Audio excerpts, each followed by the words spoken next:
What I wanted to do was talk about organic revenue growth and strategic prospecting.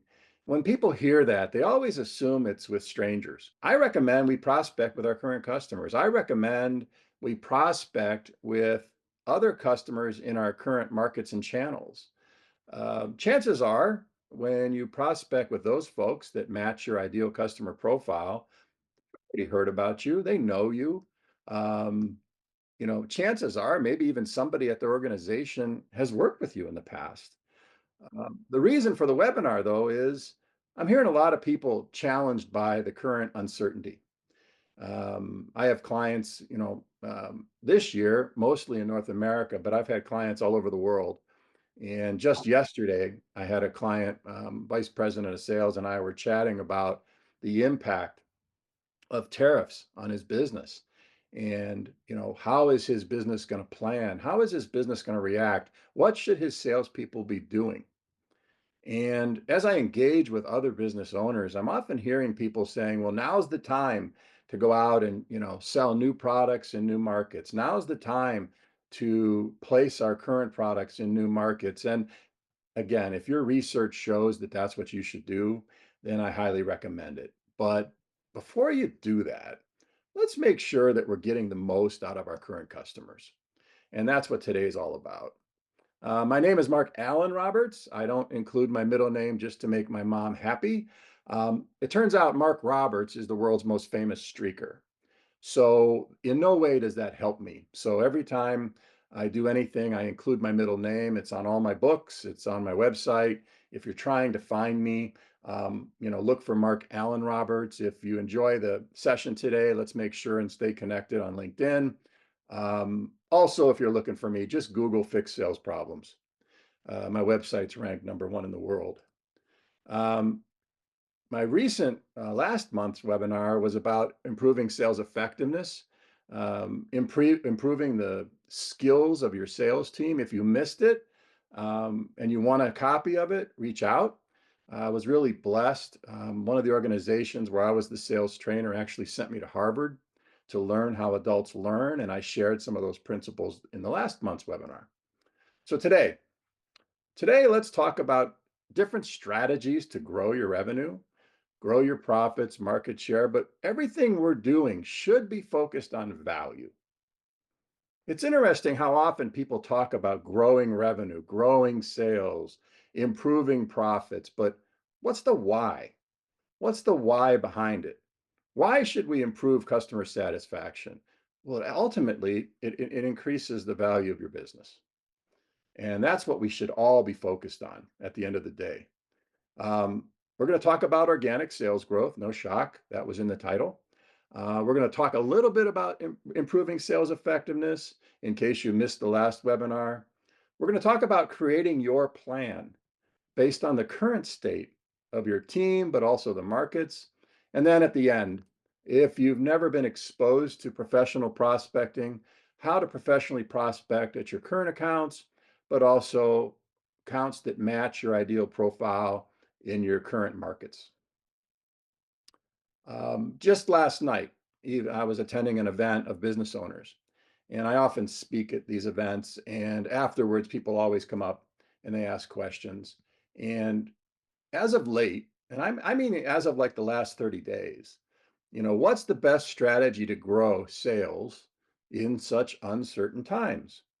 My client up in Canada, for example, makes products out of aluminum. And they're like, Mark, today the duty's 25%. As of April 2nd, it might be 50%. What do we do? How do we develop a plan to strategically grow, create value, meet what our shareholders have told us they need this year in such uncertain times? My advice is let's focus on organic growth first. I call my process no smoke and mirrors. If you just signed on, I was joking with my friend who's also on the call, Mark. Um, I'm an old school sales guy. I'm a card carrying salesman for 40 years. It just so happened that some of the organizations I worked for invested in me and taught me to be a trainer. I love sales training. I really enjoy training teams, coaching teams, designing training that actually sticks. I'm going to talk about it later on, but one and done training really doesn't have an impact. The sales training business is about 17 billion in revenue and growing every year, and that's because most of it doesn't stick. So you have to buy it again. I was really struggling for what to call what I do. And that's why I call it No Smoke and Mirrors. That's the name of my website. Everything I recommend is something that I've done, something that I've been taught to do that works. A lot of it you might find is old school, things that maybe IBM taught us to do back in the late 80s, but it works. The first thing I want everybody to do is do an MRI on your business today. When you wrote your strategic plan, chances are it was October, November last year. We hadn't had finished the election. We thought we knew what the market was going to do. A lot of my clients had rapid growth years last year. And the trouble with that is we got to beat them. So I typically work with people that want to grow 20% or more per year. One of my clients had 35% growth. And naturally, the board said, well, let's do it again. And the momentum that we had back then, sure, let's write a plan to do it. But we need to take a hard look at the market today. So what I recommend is when you run an MRI on your business, let's look at your transaction data. Let's do voice of customer research. If you're not familiar with that was one of the books I mentioned at the beginning. In my book, I actually teach you how to do it if you're interested. If not, you can hire our team. About a 30% of our revenue is doing voice of customer research. But we're asking your customers those questions that often salespeople are afraid to ask. How happy are you? What are we doing that you really value? What are we doing we should stop doing? What are our competitors doing that you wish we did? What percent of market share of your wallet do we have? How satisfied are you? Things like that. We also look at your sales. The sad reality is about 50% of sales teams have never had sales skills training. They've been trained on how to use the system. They've been trained on how to enter expense reports. Maybe they've been trained on how to use the CRM. They might have been trained by product managers on product, features, benefits. But what I find is they lack like fundamental sales skills. And that's what is the core of my business. I'm training and coaching teams on how to improve those fundamental skills that ultimately result in more closed sales, better customer satisfaction, higher profit margins, and increased value of your business. So again, look at your transaction data. What trends are we seeing? Um, Interview your customers, whether you hire somebody to do it or whether I do it. We need to know that data right now. What are some of the challenges and constraints that they're dealing with, and how can we help them? And then assess our team. Do they have the skills that they need, particularly for an uncertain and difficult market? A question for you. Put it into the chat. What's your sales team's growth target for 2025? I'm just curious. I want to make sure that if, for example, everybody on the call is, wow, we got to grow more than 15%, then some of my future discussions are going to be a little different than if people are like 5%. I see 10 to 15%, more than 15%. Excellent.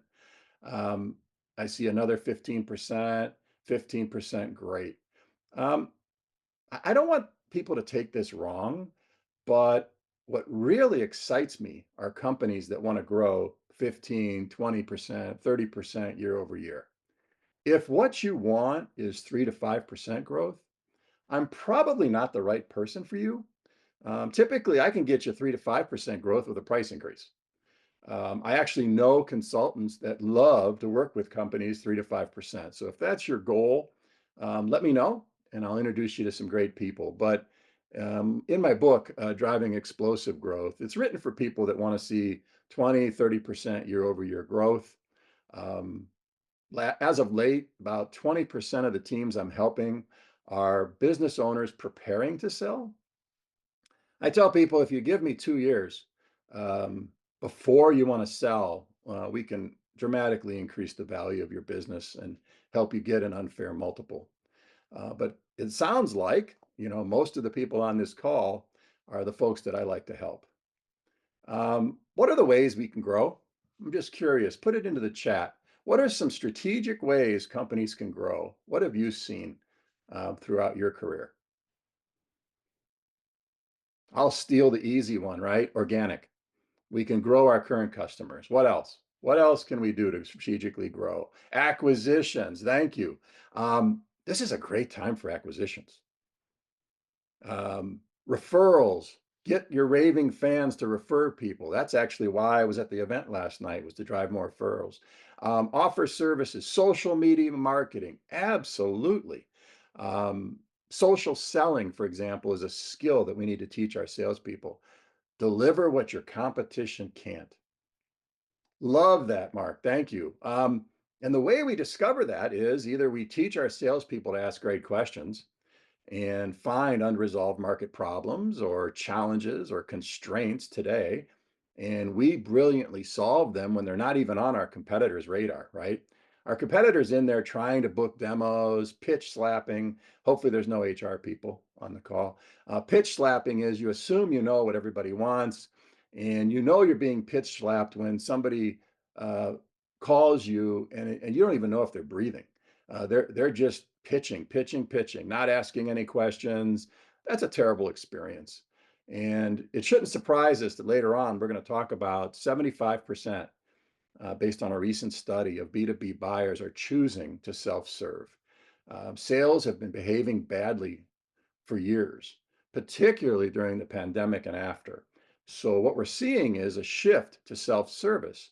But what we're also seeing is when they self serve, they don't have as good experience because they didn't have a trained salesperson to help guide them. So, this is an old graph, again, old school, no smoke and mirrors.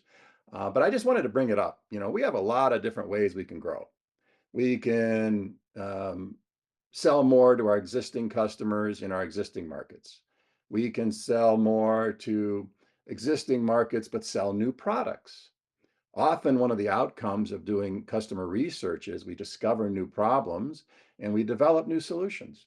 And those solutions actually turn into amazing revenue generating products and increase the value of our businesses. We can look at new markets for existing products.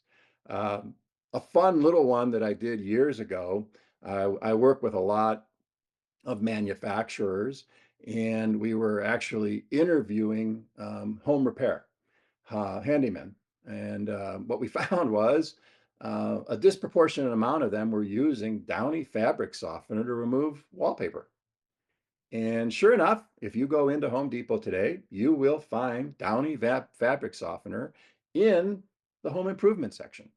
Um, did they strategically set out to do that? No, but once they discovered it, they marketed it, and it turned into a new market for their current products. And then diversification, that's the hardest thing we can do. Enter new markets with new products. You would think that would be the last thing people want to do, but as I talk to people, they continue to build products from the inside out. Other words, they build things because they can, and then they throw it over the fence to sales and say, go get them. We think this is a really smart product. Um, Sometimes that's true. The inventor of the iPhone, nobody said, make me an iPhone. He just saw all the ways that, he could put together a new product that solves customers' challenges. But today, what I really want to talk about is taking a market penetration strategy, but also existing products with new customers. So, what is your team focused on this year? When you launched this year's plan, I'm just curious, what did you tell your team to do? Um, what's their plan? Are they focused on organic? Are they going out and, it's a market share game? Let's get new customers. Is it a combination of both? Just put it into the chat. I'm curious.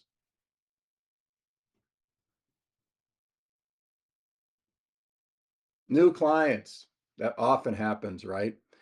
The assumption is that we're getting everything we can from our current customers, so we got to go out. I see somebody saying both. Finding bigger fish. That often comes up when I help people with strategic planning. One of my clients in New York City, actually last year, their biggest challenge was, they had like 400 orders, but the orders averaged 50 pieces. What this owner, the new owner, wanted was 5 orders for 400,000 pieces. um, Totally changed the business. We changed our marketing. We changed who we were targeting. And I'm happy to say that their biggest challenge now is they actually have 6 customers wanting 250 to 400,000 piece orders. So finding bigger fish is often on people's plans. But again, if organic growth isn't on your plan, I highly recommend you start. It also starts with talent. I need to ask you a couple of questions. Does your team have a sales growth plan? Um, Often, when I work with teams, what I find is they have a sales plan in an Excel spreadsheet. It's really not a plan. It's a financial projection. Let's say last year your revenues were 35 million, and somebody said, well, based on last year, then we need to do 40 million this year. They throw it over the fence and say, okay, sales, figure it out. That's not a plan. It's a goal, but it's not a growth plan. And often when we want to create plans that actually work, um, we need to have an understanding of our customers. We need to have sales help us build those plans. Obviously, our shareholders need to share their expectations. Um, we need a high level of trust. When we build those plans, often when I work with leadership teams during strategic planning, you'd be surprised how many leadership teams might have 2 or 3 people that don't really trust each other. So what happens is we're not talking about things that matter. We're not talking about things that might interrupt our business.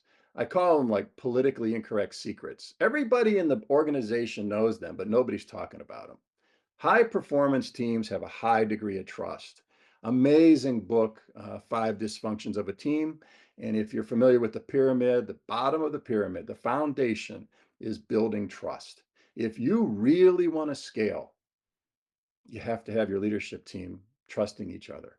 You have to have the ability to have those difficult conversations, but still like each other when the meeting's over. And then, do you have performance agreements with salespeople? Um, that might be a new term for you.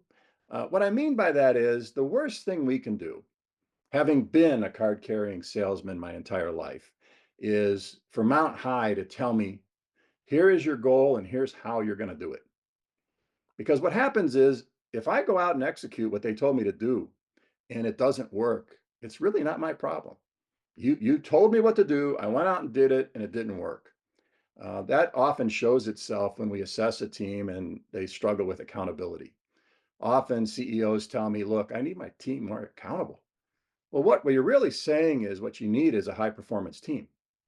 And what I recommend is obviously the organization and the leaders are going to set the objective, the goal. Um, what I recommend is we actually give the number to the salespeople, and then they work with their sales manager on the how. What percent of your growth is going to be from organic? What percent, okay, based on that number, what percent of new customers do you need? I see we're launching a new product in April. What kind of revenue do you think you're going to get from that? And I typically recommend that those plans are about 5 to 10% more than what the person needs to achieve. They have input in it. The sales manager coaches them. But more importantly, when it's all said and done, at some point, they say, this is what I'm going to do. And then that becomes really powerful when the sales manager is coaching them every quarter, every month, sometimes every week. And then the one question that keeps coming up, and sadly, because a lot of teams are downsizing with the fear of the uncertainty going on right now, is do I have the right people in the right roles with the right skills? If you're asking that question, chances are you don't. Your gut, your observations, often when I assess a team, it actually validates what the leaders believe, but now we have the data.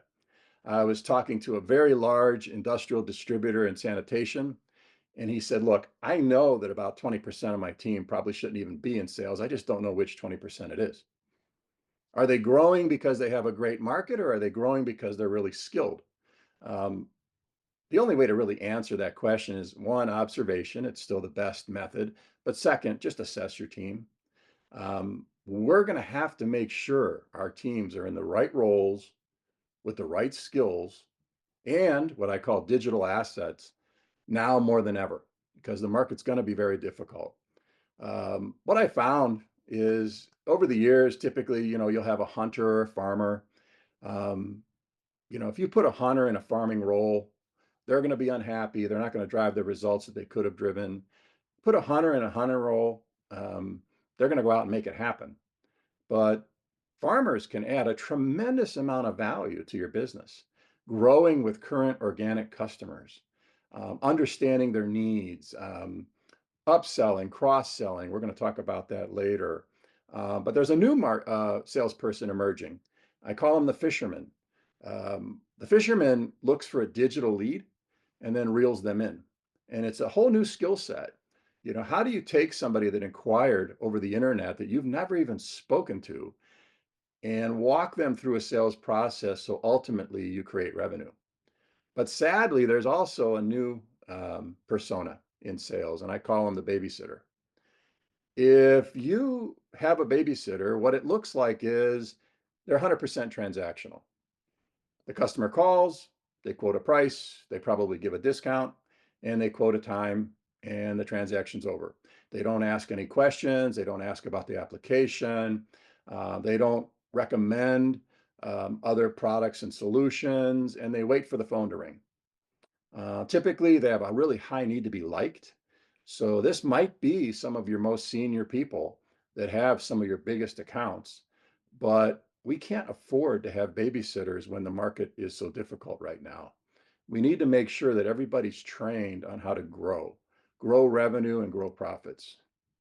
Are you seeing economic uncertainty impact your business? Just put it into the chat, Y or N. I'm just curious. I was actually working with a client that serves the defense industry, and they're not seeing anything. If anything, their biggest challenge is how do we make more? Is it impacting your business yet? Are you seeing some people starting to pump the brakes? I see a couple people said yes. One person said no. Great.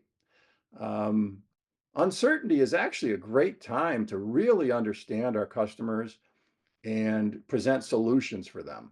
Talk about outcomes. Don't talk about products. Don't talk about price, but create business cases.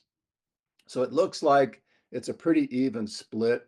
Some people are starting to, have deals, pump the brakes, like what happened to me last night. I was going to help a past client. They just hired 6 more salespeople. They wanted to develop a strategy for the food and beverage industry. And they had reached out to me a couple months ago, and we booked this meeting. But a lot's changed.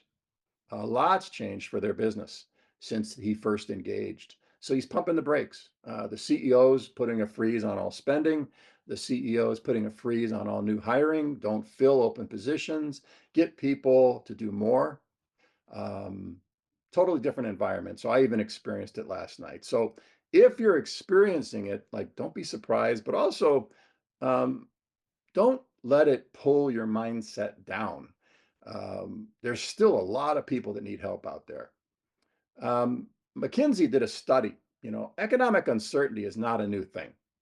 And what they found was 76% of companies experience a revenue decline during economic difficult times. No shock, right? Whether they don't have the supply chain, like one of the industrial electronics distributors I was speaking with last week. I mean, their biggest constraint is material, raw material, minerals, products that they used to get from other countries, and now they're questioning what the price is going to be and how they're going to be competitive. These 76% usually take a button down the hatches approach. They start cutting costs. They start reducing headcounts. They like one of it was actually it's over $1 billion company. Their CRO reached out to me yesterday and said, "Hey man, I know you've trained my team, but I just got the edict from Mount High that they're not allowed to travel for the next 2 months. We're trying to reduce travel expense. What do you recommend?" Yeah, when people start doing that, they're gonna see a revenue decline. But the good news is 14% of companies grew, and they grow during uncertainty. And not only do they grow, but they grow on average 9%. So what do you think they all had in common? I'm just curious. Maybe you've read the McKinsey article. Maybe you have some guesses of your own. Put it into the chat. What do you think they all have in common? These companies that grow during times of economic uncertainty.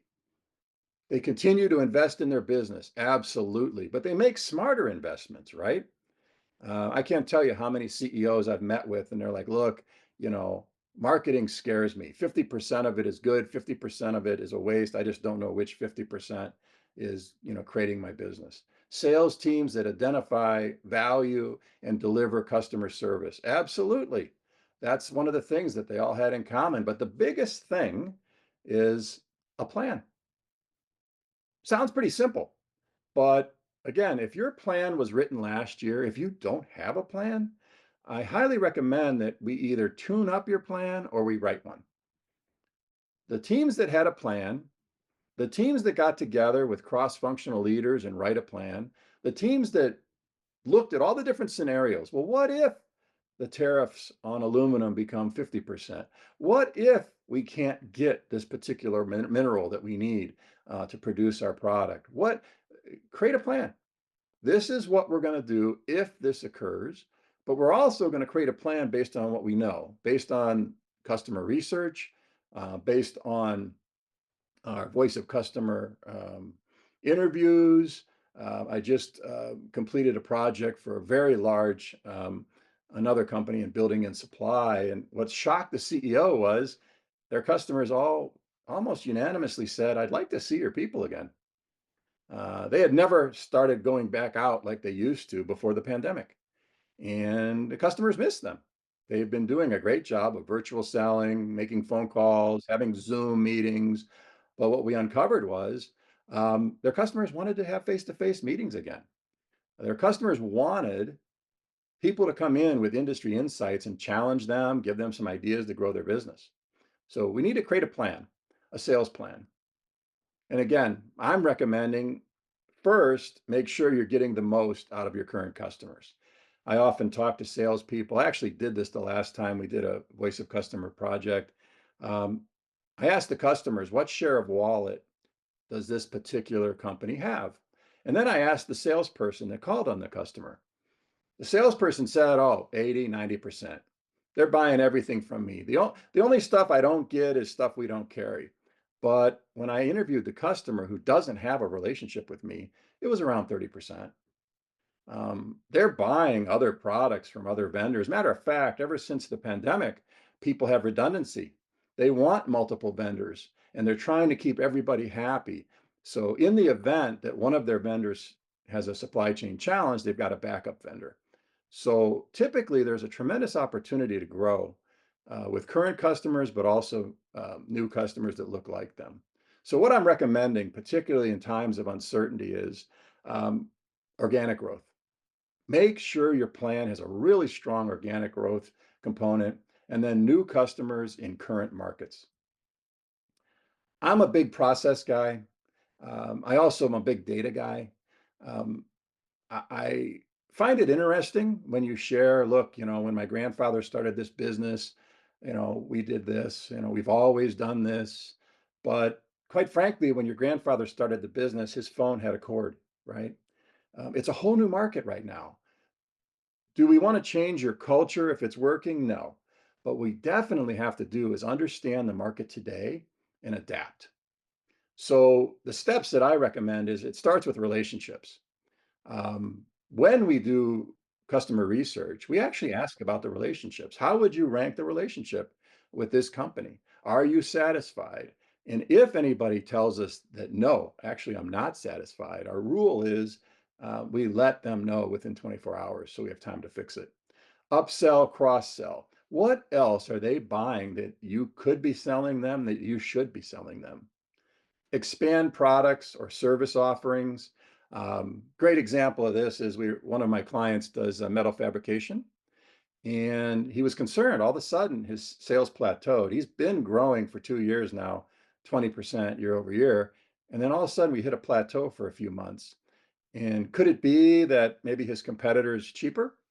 Could it be that maybe some of what he made really isn't meeting quality requirements?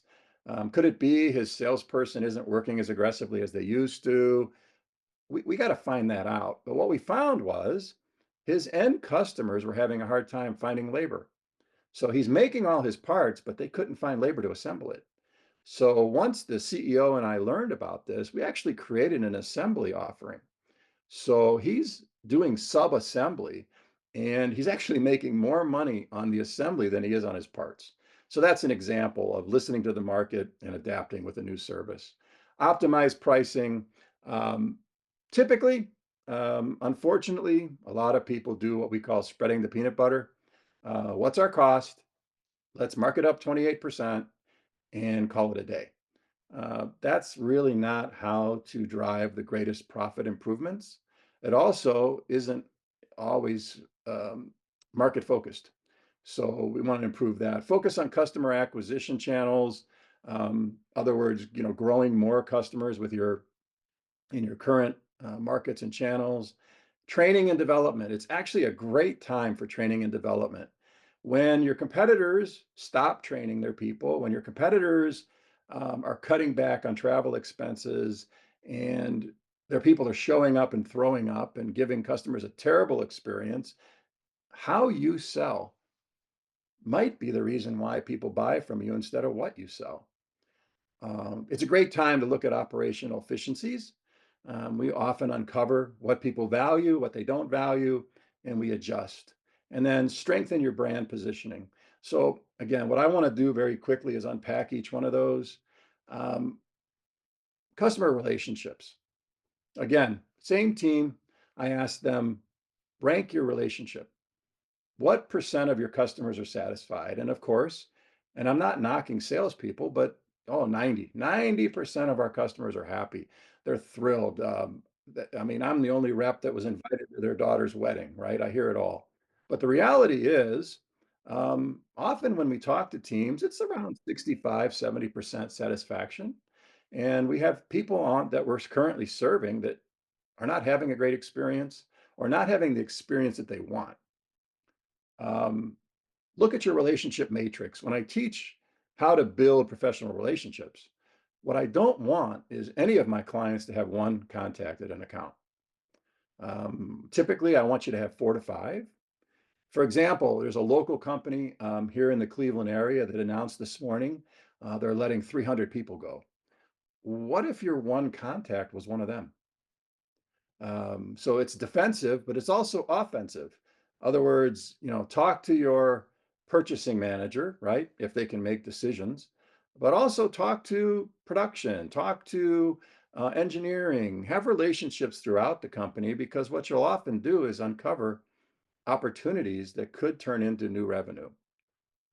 And then assess relationship strength. I often find salespeople, oh, yeah, I've got a great relationship. Well, actually, when I talk to the buyer, they see them as a vendor, a supplier. It's not bad, but it's not great. We'd like to improve the relationship so they see them as a peer, but ultimately, the top 5% of salespeople are seen as what we've heard as trusted advisors, which, by the way, is a great book. I'm actually prescribing it to a lot of the teams I'm training right now. Um, Being a trusted advisor gives you an unfair advantage. You get invited to meetings that no other suppliers get invited to. When you submit a quote and maybe it's a little too high, you get another kick at the can that other suppliers are not. You're brought into challenges that you can create new products for when you get to trusted advisor status. So I think it's worth the time and energy and training to do. And then write your plan to improve strategic relationships. I was working with a client in the pharmaceutical industry. And, one of his clients, is a very large hospital. And unfortunately, he only had like 2 contacts. So we brainstormed a little bit and he said, yeah, I kind of know that person, but I don't have a relationship with him. I said, okay, let's develop your plan. What's your plan to develop your relationship with these people, particularly this one, in the next 3 months? And if you have a plan, you have a high probability of execution.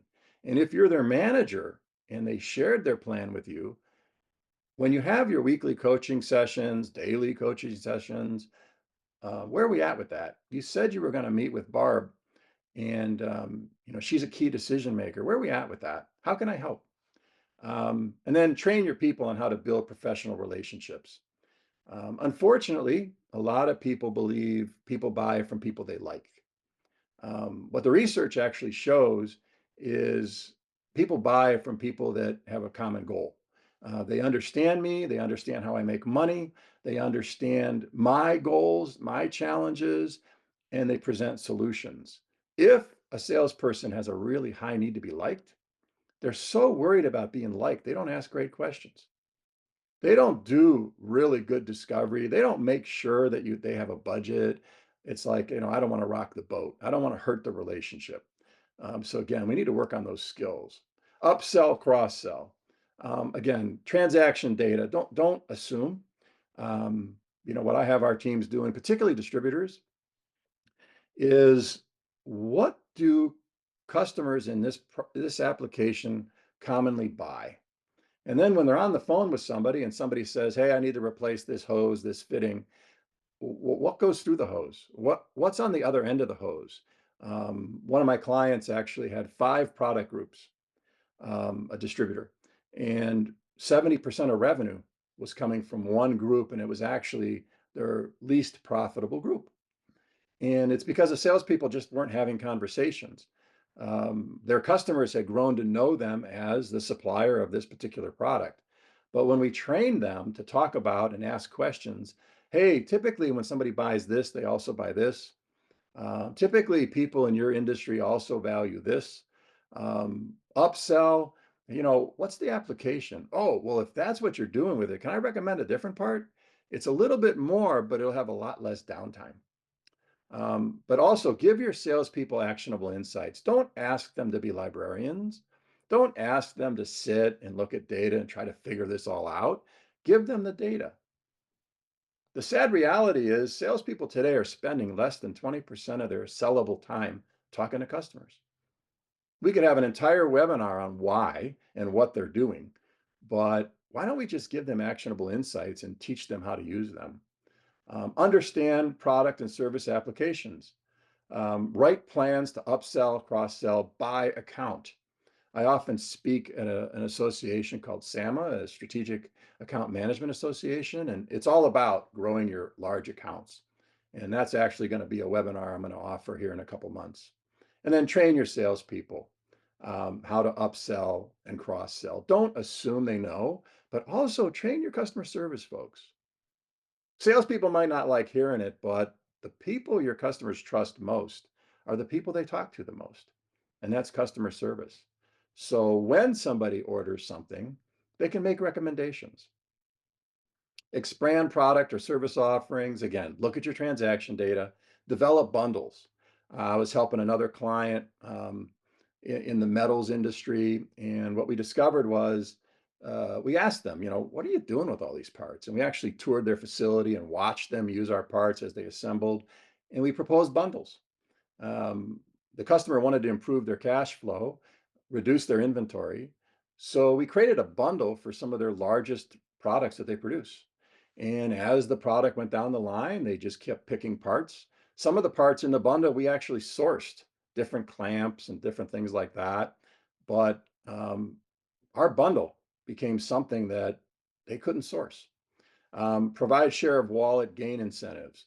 If you're working with a distributor and you discover that maybe you're 10% of the total opportunity, and maybe some of your other competitors are getting the vast share of wallet, maybe we create an incentive. Tell you what, I see we did 1.5 million with you last year. Thank you for the business. Um, you shared with us that we could probably grow another 500,000 to 1 million. If we hit another million in growth, then this is what we're going to do. And particularly for distributors to get a 1, 2, 3% rebate when their EBIT is 6% or less, it's a very meaningful thing. Um, New product solutions based on current challenges. Um, that requires us to intimately understand what our customers are dealing with. And sometimes it's modifying a current product based on the market today. Sometimes it might be a new product. And then this is where we need to make sure your salespeople have business acumen, not just product features, but they need to be able to talk like a consultant. Um, we often say in one of our training courses, what customers want is a consultant that's masquerading. as a salesperson.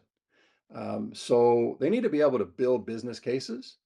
They need to be able to design and share the impact and the outcome and help people create budget, particularly when people are pumping the brakes. Um, Mindset. I'm already starting to hear it. One of the teams I've been training, we've been having a really success in the compressed air market. And they're already, oh, nobody has any money. Nobody's buying right now. Everybody's waiting. Well, that might be true on the last person that they spoke to, but I promise you it's not true across the industry. So that's where a strong sales manager that's been trained on coaching skills, getting people back with the right mindset is critical. And then we got to talk about outcomes and solutions now.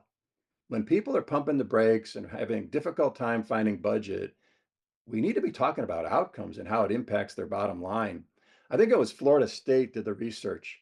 85% of buyers expect salespeople today to share how what they sell impacts the customer's bottom line. And sadly, less than 10% of salespeople do that. So, what a tremendous opportunity for your salespeople. Pricing strategy. Again, transaction data, data, data, data. Make decisions based on data, not gut and intuition. Because think about how much your business changed since the pandemic. So if we haven't adjusted, shame on us, right? Our customers' businesses have changed too. Here, I usually introduce clients to pricing analytics. I have a couple of partners that I use. We do a strategic pricing analysis. We look at different scenarios for different products. We conduct a net profit by customer analysis. If you're not familiar with that, some people call it the whale curve.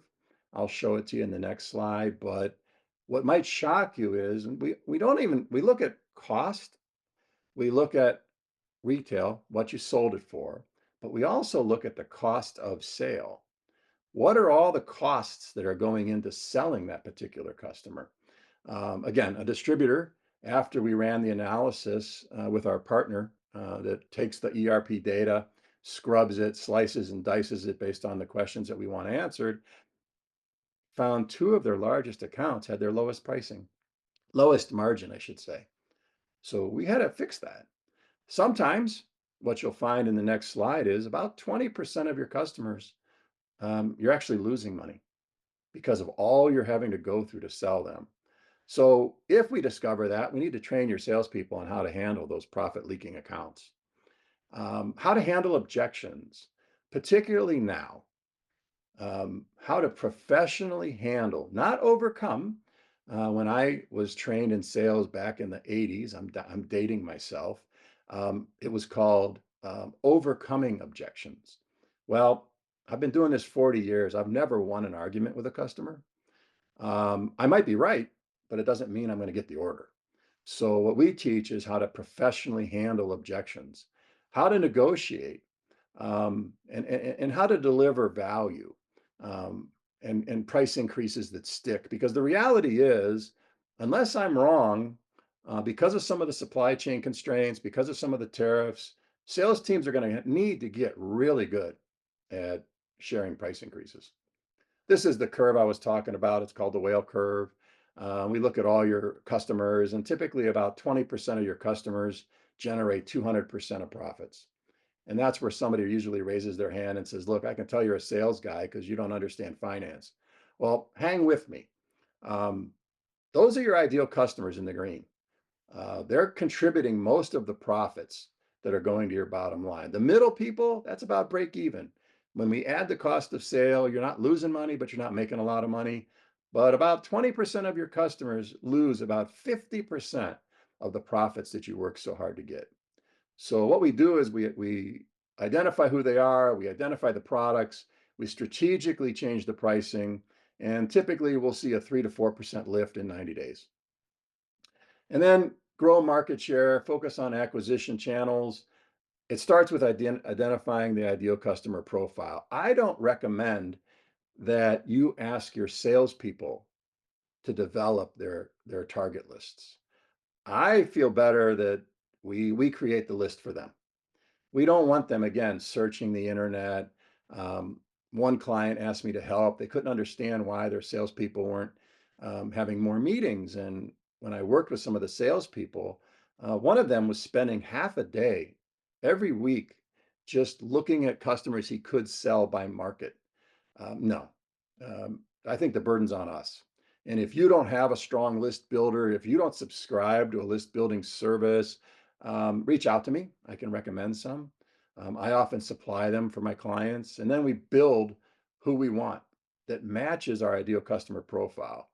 We shouldn't be chasing business that doesn't match what we want and what we're good at.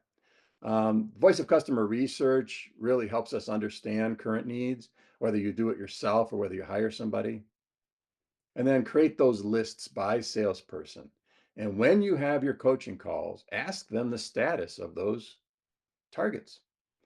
Create success stories and business cases and teach salespeople when to use them and how to use them and where they're located. Storytelling skills. Um, People remember stories, they don't remember data. So what I teach follows what's called the hero's journey. So if you're interested in storytelling, just Google hero's journey. But in my storytelling class for salespeople, I teach them how to create a story that's memorable and that might, definitely will stand out when all their competitors are just quoting price and timeline. Improve your SEO. We're going to talk here in a minute on the percent of buyers that are doing self-service. We touched on it earlier. Um, we got to be in the conversation. And if your current website isn't being found, if you're not in the top 10, if you're in the bottom 30, if you don't have the keywords and phrases that are pulling people to your competitors' sites today, it's almost an unfair advantage for your competitors. So we can fix that. And then messaging. If you haven't updated your value proposition, I recommend we do a value proposition audit. That's actually part of the voice of customer research. We set out to make sure that what we're telling salespeople to say is really solving what customers are dealing with today. And then also we create messaging based on different personas.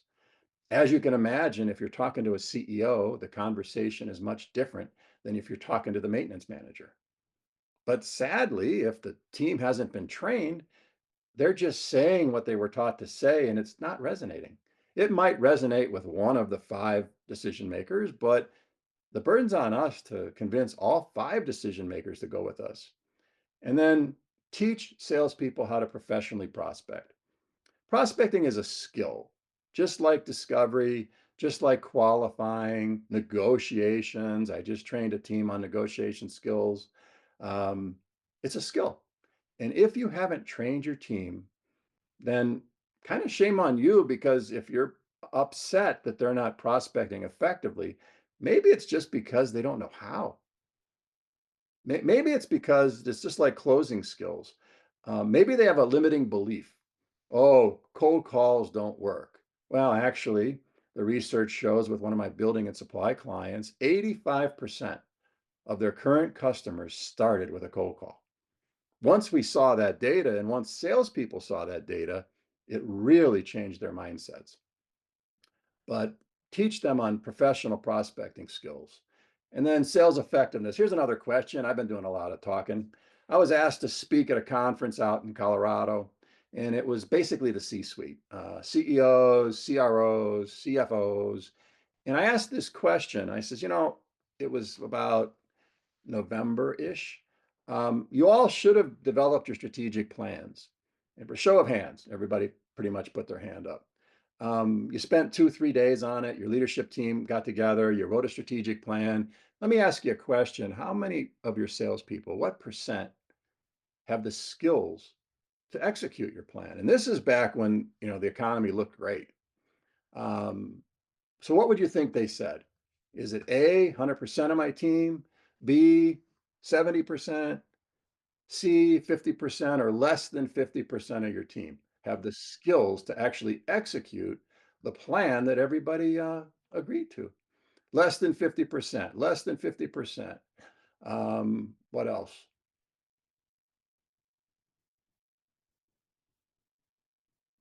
I see another less than 50%. Yeah, actually, I kept asking the question, show of hands, 100%. Nobody raised their hands. 70%, a couple people raised their hands. 50%, a couple more people raised their hands. But when I got down to 30%, that's when most of the hands in the room were raised. So what gives me pause is you've told your shareholders you're going to grow 20%. You know, after leaving the meeting that your sales team, 70% of your sales team don't have the skills to execute your plan. Is it any wonder that more sales teams are missing plan today than hitting sales plan? It's actually been declining since 2016. InsideSales.com actually monitors it. And last year was one of the worst years of the frequency of teams that actually attain their plan. So again, let's make sure that people have the right skills. You don't have to guess anymore. This is one of the tools I use. Um, Takes your salespeople about 40 minutes.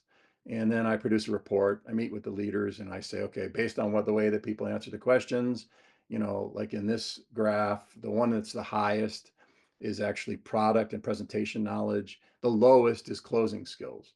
So very quickly, we can prescribe training to fill the gaps. And we also look at your managers. I call it shadow of the leader. And no surprise, the team scored really low on closing and the manager scored really low on closing. Neither of them understand the skills of closing. So if we're counting on the manager to coach people on how to close, you're not going to have a great experience, but we can quickly train them. In training and development, assess the team. Number one, what do they need? If it's a brand new person that's never been in sales before, absolutely, we can give them a very thorough sales training program, onboarding program. I've actually done that for some very large companies where I've built and designed a training program, particularly for engineers that are moving into sales. Um, do the research, understand what customers want and need, and then prescribe training to close gaps, offer coaching to close gaps, and then observation. It's still one of the best things. When you're doing your coaching calls, when you're meeting with your salespeople, just observe what's going on. And then I believe in KPIs, key performance indicators. Make sure that they're both leading and lagging. Lagging is, what did you sell last month? What did you sell last week? Leading is, how many calls did you make? You said for you to hit your objective, you needed to make 20 new calls a week. Did you do that last week? And then coach. Training sales managers how to coach is one of the most scalable things your organization can do. Operational efficiency, it's actually a byproduct of voice of customer research. Um, what should we keep doing? What are people valuing? It's actually part of lean, by the way. What should we stop doing? Um, Brings to mind a situation where one of my clients for years had been putting their parts in retail packaging, blister packs. And when we researched and talked to their clients just kept saying, look, I wish they would come out with master cartons of 20 to 50. I have to dedicate one person in the assembly line of just tearing apart their packaging. Um, I don't know if they just didn't listen or didn't ask the question, but when we changed that, not only did the customer satisfaction go up and improved our customers' profitability because they could repurpose that person, but it reduced our costs and we started making more margin. What should we start? What should we start doing?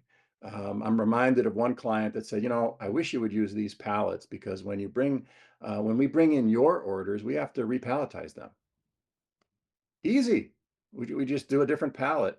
And then your brand. Now is the time to actually look at your digital footprint. So many buyers are choosing to self-serve. And when we do a digital footprint audit, whether it's my team or your marketing partner, have them scrub your website. How well does your website rank? Is the website designed based on modern websites, or is it just a beautiful virtual brochure? Um, have they built all the back end tools so that we improve our rank? But when we do a digital footprint audit, we also look at your top two competitors. What is their rank? What is their traffic? And more importantly, what keywords and phrases are pulling people to their websites? And again, voice of customer research, we update messaging. We get marketing and sales to actually work on the goals together. We don't want silos, particularly when there's so much uncertainty in the market. And then train your channel partners. Um, it's a really good investment in time and energy, particularly if you're selling through distribution, because chances are your competitors might be cutting back on travel. They might be cutting back on training, and you'll be in there. And again, distributor salespeople don't sell what they don't know. And typically, what happens is they're transactional. So somebody calls up and says, I need to replace part number whatever. And they say, okay, your price is 35.50 and it's going to ship Friday. When you go in and train, it's like you can say, well, I understand you want this part, but did you know that this other part would actually reduce your downtime and give you a better experience? Would you like to try this part? You created that conversation with training. What percent of decision makers are choosing not to work with salespeople? Again, we're rounding the corner. We got about 4 more minutes. Gartner did a study, 75% of B2B partner purchasers, buyers prefer to be rep free because they've been having such terrible experiences. But the sad thing is, after they self serve by making digital decisions, not talking to a trained professional salesperson, they're making purchases that they regret. So I believe there's still a need for professional trained salespeople. Um, if I had to wrap it up, like what are buyers telling us on the phone when we interview them? They want authentic human to human relationships. In my book, Driving Explosive Growth, I actually dedicate an entire chapter to human selling. Trust and competence. That's the two reasons why people buy. If you can't establish trust and demonstrate competence, then it's just going to be about price, maybe about timing. They want a market industry consultant. They want value in every conversation, and they want to hear the impact you're going to have on their bottom line. If you're choosing that, you know what, I have a huge share of wallet, 60, 70, 80% with my current customers. I need to add new customers in my current markets. It starts with an ideal customer profile. Spend the time, design the ideal customer. What is their business? How many employees? What region are they in? What kind of products or solutions do they need? And then implement a formal sales process. If you're not using a formal sales process today, you typically can get about a 15% lift in implementing one. Train your people, give them really good industry based questions. I often have the salespeople and marketing work together to develop those questions, and then have those success stories handy. Um, how easy is it to do business with you? The reason I asked this question is we just discovered with one of our clients was really struggling with prospecting. And when we asked the question of new customers, what we found was their credit approval process was onerous. Some people said they almost stopped having conversations. So once we discovered that it was so difficult to work with them, we changed the process. Social selling skills. It's harder than ever to get a hold of somebody. So if all you're doing is sending emails, understand that 92% of emails are never opened. I'm a big fan of using the phone, but also LinkedIn, other social skills. Use your CRM, measure what matters, and then do the mindset coaching. Because I promise you, it's going to get a lot more difficult out there, and your salespeople might be struggling. So these are the 8 steps that we discussed. And in the spirit of training, what are you going to do? You're going to forget 90% of what we just covered if you don't plan to do something. So are you going to train your salespeople? Are you going to assess their skills? Are you going to have somebody call your customers and interview them? If you do, don't let it be the salesperson. You're not going to get data that's actionable. Are you going to fine tune your sales plan? Are you going to create a sales plan? Are you going to ask your salespeople to create a plan based on the market today? I challenge you in the next 30 minutes, just pick 2 or 3 things you're going to do, because that'll have a big impact on your business. The next webinar is the 5 steps of improving your sales close rate. That comes up in almost every conversation with clients. So I wanted to share how to improve your close rates. I have an article on organic sales. You can click the link and read a lot deeper on organic sales. And also, if you're curious, like, where do I start? It's not as thorough as the formal sales effectiveness assessment that I do, but I created a PDF and I don't see how you answer the questions. You download it, you print it, you answer the questions, and I even tell you how to score it yourself. And then once you've done it, if you want to schedule a call, let's talk. Let's talk based on the way you answered those questions. It'll give us insights on where to start. So it's 11 o'clock here in Ohio. I promised everybody I would be respectful of your time. Are there any questions before we end today? Customers are having new challenges. How do we uncover them? Well, we have to ask. I'm recommending that you spend as much time interviewing your customers as selling them today. Make sure we understand what are some of the challenges you're facing. Hey, other people in your industry told us that they're struggling with this. Are you experiencing that too? How are you trying to solve it? Are you aware that we have, and then fill in the blank. Well, I appreciate everybody attending today. Everybody's going to get a PDF. They're also going to get a recording. And if you know somebody in your network that you think would value from this conversation, if you have others in your company that you think would value, please share.